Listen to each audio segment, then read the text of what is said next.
الكل من صنع غيره. هذا من صنع نيوزيلندا، وهذا من صنع النمسا، وهذا من صنع أمريكا، وهذه من صنع سويسرا، وحذائي من صنع إيطاليا، ولباسي صوف جاي من بريطانيا. لا نملك شيئا في حياتنا يا إخواني. ليش ترفعون أيديكم في الصلاة وتقول اللهم انصر الإسلام والمسلمين؟ ينصركم على من؟ على من تنتصرون؟ ليش يكون النصر بالجهلة؟ 30% من المسلمين لا يقرؤون ولا يكتبون. ما فيش جامعة في العالم نعتز بأنها جامعة تخرج العقول والإطارات التي تسير الدنيا. نحن هم لا نقرأ ولا يكتب. أنتم في يوم جمعة اليوم ويوم رأس السنة الميلادية، هل فيكم واحد قرأ كتابا؟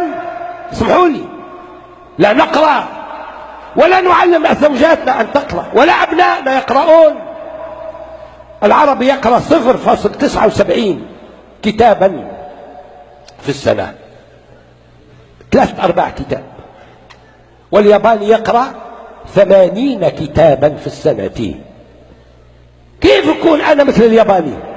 كيف أكون أنا مثل الأمريكي الأصل الذي تعلم أن يقرأ وتعلم أن يخطط وتعلم أن يباشر حياته بالدقة، بينما نحن نعيش بالعشوائية، أمة تعيش بالعواطف.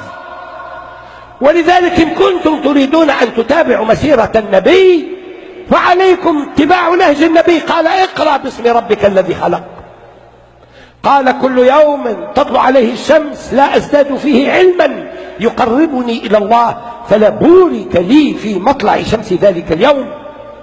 نحن الأمة التي لا تأخذ بأسباب العزة، وأسباب العزة تقتضي منا أن نصنع عقولا. اصنعوا يا ناس عقول وخلوا العواطف تسير كما هي. أين عقولنا؟ أين السببية؟ أين العقل الناقد؟ أين المنهج التربوي الصحيح؟ نحن الأمة يجب أن